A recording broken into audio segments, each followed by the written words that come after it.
Busy? I don't want to interrupt. No, yes, I'm having a hard time reading. Oh, of course, sure. Thanks, Brady. That's better. Now I can see all of your faces. All of your, oh my God, is that our boss? Did she really do that last night? Faces. Something to be said for the days of Zoom, for valued employees and genuinely decent people like you who have no interest in suffering the humiliation of humiliated bosses like me. Not that you're showing it, which is really kind. At least I think you're not showing it. I'm taking a survey here. I'm not seeing much on your faces. I can't read what you're. Here's the thing. Here's the thing. It turns out I'm on the autism spectrum. This is new for me. This is something new. My therapist is theorizing. I tried calling her this morning. Of course, I tried calling her after last night. But guess what? Turns out she's in Lebanon through the holidays. Lebanon! And before you ask, no, she is not Lebanese. I'm sure of it.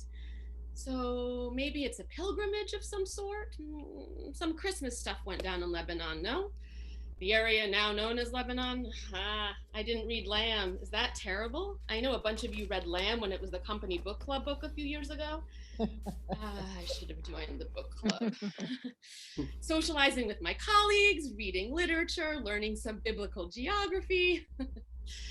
So, autism, or rather, autism spectrum disorder. Yeah. I know, what a crutch to give the boss permission to be a jackass last night, right? No, not a crutch, not an excuse.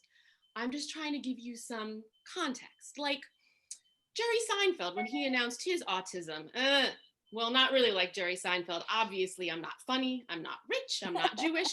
Oh, and happy Hanukkah, Danny and Sharon, Michael, Mia, Adam, Brian F, Brian G. Oh boy, there are a lot of you. A lot of really wonderful people who celebrate Hanukkah. What a wonderful holiday. I only meant I'm like Jerry Seinfeld in that I'm elucidating the autism spectrum by the by, not using it as any sort of excuse. Not that Jerry Seinfeld has anything to excuse himself for, unlike moi. It might not be autism spectrum. It's a work in progress. I'm sure progress will be made when my therapist gets back from Lebanon. Jesus's manger was there? Is that it? Oh, and speaking of mangers, Debbie, I am so sorry.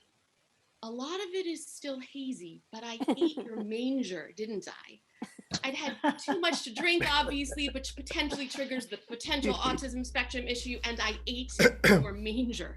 I thought it was a gingerbread house. I mean, it was a gingerbread house, obviously, but a pious one. What monster eats a manger? If it makes you feel better. I paid the price for it. I really did. Vegan me. This body hasn't seen a drop of butter or milk or what have you since the pandemic. Self-betterment. So holy cow. No pun intended. But between the drinking exacerbated by the possibility of the autism stuff, plus the introduction of dairy to my system, I mean, you saw what happened to that carpet. I want all of you to know I went to the ATM this morning and then I went back there and left them a lot of cash. The overnight janitor is apparently named Bill and he's a treasure. And Debbie, I just want to say that I appreciate you. You built a phenomenal gingerbread manger. Who here is surprised that Debbie built a phenomenal gingerbread manger? No one. And it tasted great too before the dairy kicked in. Really. Just so sorry about that whole sequence of events. And I think you're remarkable, Debbie, because you're domestic in the best of ways, but it doesn't devalue your professionalism one iota. That's tough. It is. We say we've come so far. We've come a long way, baby. But we all know it's an impossible balancing act being a woman. If we were pretending it wasn't before these past couple of years, and being a woman at work at a company like this company, I'll just say it like it is now, what have I got to lose? Feminism is hard, especially during the holidays. It's tough. It's why they now call feminism being whoever we want to be, because otherwise, how do you rectify the baking and the decorating with tinsel and wearing sparkly clothes and sparkly shoes and sparkly eyeshadow and hairspray with all that sparkly glitter in it? Oh, it looked really great on you last night, though, Amy. It really did. And buying really thoughtful, but also elegantly simple gifts for everyone, right? Because women are intuitive. I mean, if Santa Claus were a woman, do you think she'd get away with asking kids to not only tell her what they want straight to her face on her lap, but then also ask them to leave her with the exact same list written out? No way, no how a lady Santa Claus could get away with that, because a woman is just supposed to remember, or really, a woman is just supposed to know. And thank you for the vegan baking classes, Laura.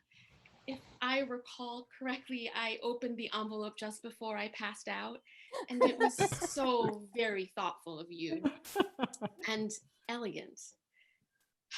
I'm sorry you drew my name out of that hat, Richard. I'm so sorry that I drew yours. You've been gracious not to mention it. I'll make it up to you.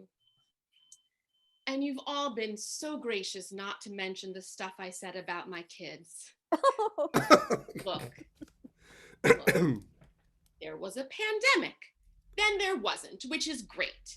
And now these first holidays after a pandemic, hello expectations. And I mean, kids can be assholes. Larry's daughter, remember a few years ago when that 8-year-old bait and switched everyone who ordered tagalongs with the lemon creams? Who the fuck wants lemon and vanilla when they've ordered peanut butter and chocolate? That was a dick move. Sorry, Larry, but we all know it was a dick move. Hey, she'll be a CEO one day, though, which is more than any of us will achieve. It's all to say that when I said last night that my kids are assholes, and I know I gave you very frank, very specific, inappropriate examples, and I apologize. I'm asking that you all take it with a grain of salt because, look, all of our kids are assholes. Next year, we're going to Guatemala on one of those philanthropy trips, building huts. These past couple of years, I promised myself I'd only do things with meaning, and I swear to God from now on I will. So I wanted to apologize to all of you first before I hit up the 7th floor.